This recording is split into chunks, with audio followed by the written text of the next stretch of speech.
privileged, a bit emotional actually, humbled.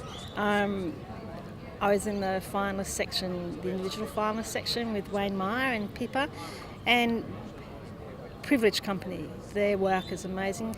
I know Wayne's work really well because I've worked with him for years, and I've only just been looking at Pippa's work for the last couple of years. And so yes, I was surprised to be chosen, and I'm really pleased that I am. On the Eyre Peninsula, I think the journey started when with Brian Foster, who was then the chair of the Natural Resources Management Board on the Eyre Peninsula, myself and Mark Stanley, another prize winner today, all were there, and decided that if we didn't include climate change on the very first Peninsula NRM plan, then we were letting generations and ourselves down. So we fought the hard battle to get the words climate change and a climate change lens into everything that had to happen. And then we developed a governance mechanism called the Eyre Peninsula Integrated Climate Change Agreement, which is called EPICA.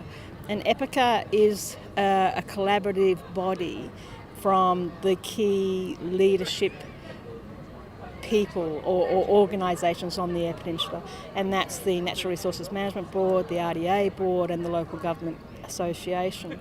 And we signed a sector agreement saying that we will now not make decisions that are really important for our big long-term future in our region unless we take climate change into consideration.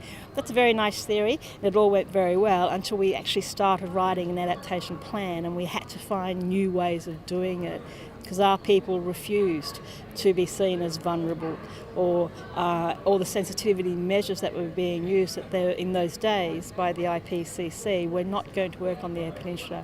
So we worked with CSIRO, a fabulous, fabulous brain called Mark Stafford-Smith and Mark Siebentritt from here in Adelaide, and developed what we now know is called adaptation pathways and decision timelines. And that's the template where we demystified climate change on the Eyre Peninsula and got people to come on board. And so basically the leaders on the Eyre Peninsula agreed to be engaged for 9 months of real work and real research and real thinking, and 3 workshops, but the real work was between the workshops.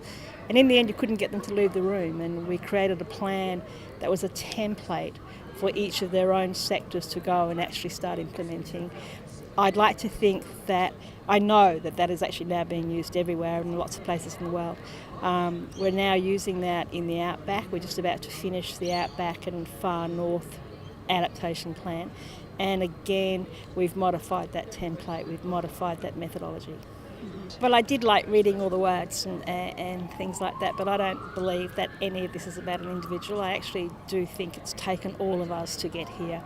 And it's taken all of the people who trusted us, who we fought with, who we played with, who we cajoled, who we made come and talk to us, and all of the ways that we made this happen. I don't believe any individual person, I don't believe you do this on your own. So to me, it's about everybody who's come with us on this journey. Mm-hmm. I hope that the rest of Australia is as ready as South Australia actually is at the moment, and we're along the track, but we've got a long way to go. Be brave. And I don't think anybody has to accept the status quo or somebody telling you that you can't do something, give it's logical and integral. Then I think you should try and do it. Bring people along with you. Do what people's doing.